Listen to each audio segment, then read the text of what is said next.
इतिहास के पन्नों में दबा वह रहस्य जिसे सुनकर आज भी दुनिया दंग रह जाती है। मक्का में एक ऐसा प्राचीन सच छिपा है जिसे लोग महादेव से जोड़ ढकते हैं। जानिए क्या है मक्का का वह सच जो सदियों से पर्दे के पीछे है।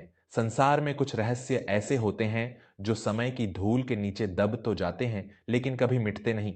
हम जिस दुनिया में रहते हैं वहां आस्था और इतिहास अक्सर एक दूसरे के आमने सामने आकर खड़ीडीढे हो जाते हैं। एक ओर जहां आधुनिक विज्ञान और भूगोल हमें सीमाओं में बांधते हैं, वहीं दूसरी ओर हमारे प्राचीन ग्रंथ और किंवदंतियां हमें एक ऐसी यात्रा पर ले जाती हैं जहां धर्म की जड्डें सरहदों को पार कर जाती हैं। क्या आपने कभी सोचा है कि एक सनातन धर्मावलंबी के लिए सबसे पवित्र नाम महादेव और एक अन्य धर्म के सबसे बड़े केंद्र मक्का के बीच कोई संबंध हो सकता है?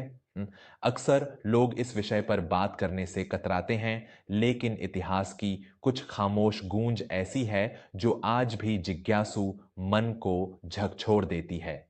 आज की यह कहानी किसी विवाद के लिए नहीं, बल्कि उस प्राचीन सत्य और एक पिता के अटूट विश्वास की दास्तान है जिसने अपने बेटे की आधुनिक सोच को हमारे पूर्वजों के गौरवशाली इतिहास से रूबरू कराया।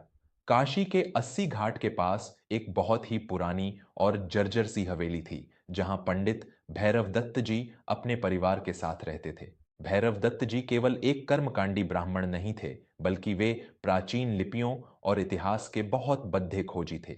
उनके कमरे में हजारों साल पुरानी पांडुलिपियां और धूल से सनी पुस्तकें भरी रहती थीं।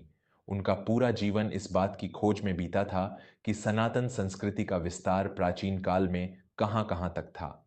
भैरव दत्त जी का इकलौता बेटा था हर्षवर्धन। हर्षवर्धन एक बहुत ही व्यावहारिक और आज के जमाने का पढ़ा लिखा युवक था। वह एक बद्दी सॉफ्टवेयर कंपनी में काम करता था। उसे अपने पिता का सारा दिन उन पुरानी किताबों में सिर खपाना बिल्कुल पसंद नहीं था। हर्षवर्धन की पत्नी मालिनी एक संस्कारी महिला थी, लेकिन वह भी अक्सर हर्षवर्धन और उसके ससुर के बीच होने वाली बहस को लेकर चिंतित रहती थी। एक शाम जब गंगा की आरती की गूंज हवेली तक पहुंच रही थी, हर्षवर्धन अपने दफ्तर से थका हारा लौटा। उसने देखा कि उसके पिता भैरव दत्त जी एक बहुत ही पुराना नक्शा और कुछ अरबी भाषा के प्राचीन दस्तावेज मेज पर फैलाए बैठे थे। उनकी आंखों में एक अजीब सी चमक थी, जैसे उन्हें कोई बहुत बड़ा खजाना मिल गया हो।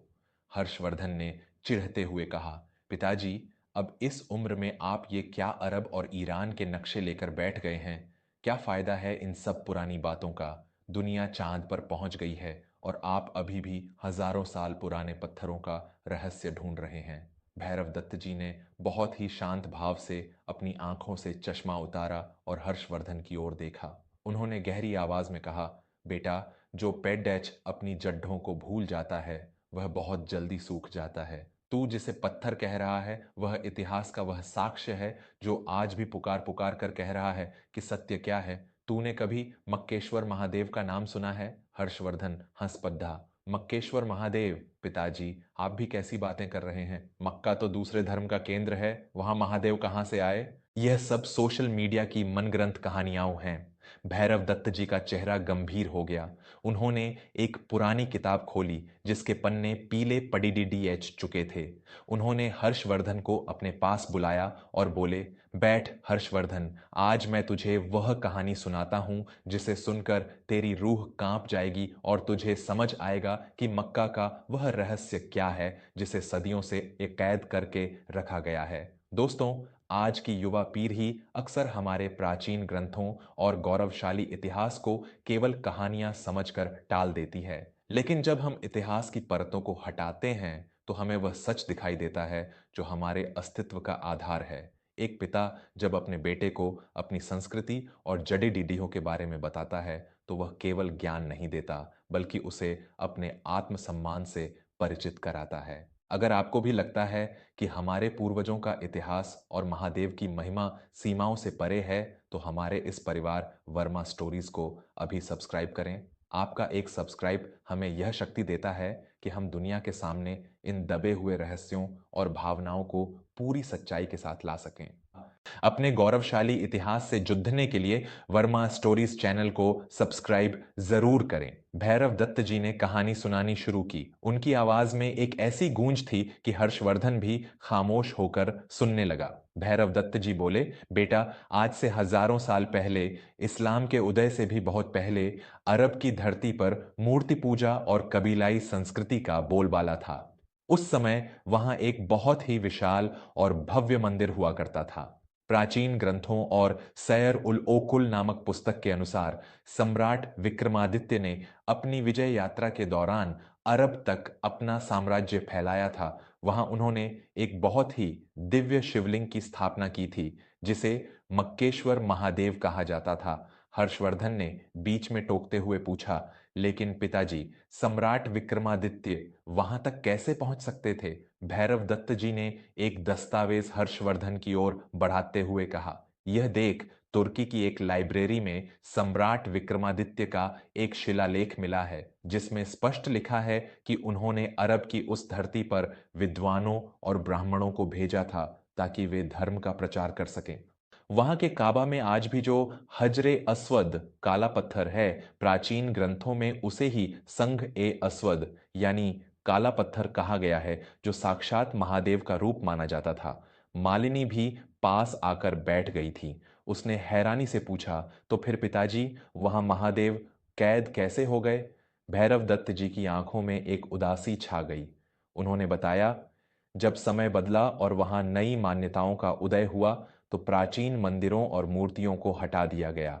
लेकिन उस काले पत्थर की शक्ति और आस्था इतनी गहरी थी कि उसे पूरी तरह मिटाना असंभव था। इसलिए उसे वहीं रहने दिया गया, लेकिन उसके आसपास की सारी पहचान बदल दी गई। आज भी वहां जाने वाले लोग उस पत्थर को चूमते हैं, उसे सम्मान देते हैं, लेकिन वे यह नहीं जानते कि वे अनजाने में महादेव के उसी प्राचीन रूप की पूजा कर रहे हैं। भैरव दत्त जी ने आगे बताया, गरुड़ध्वज पुराण और कुछ अन्य गूढ़ ग्रंथों में एक कथा आती है कि शुक्राचार्य जी ने बलि महाराज की रक्षा के लिए महादेव से प्रार्थना की थी। तब महादेव ने वहां एक अंश के रूप में वास किया था।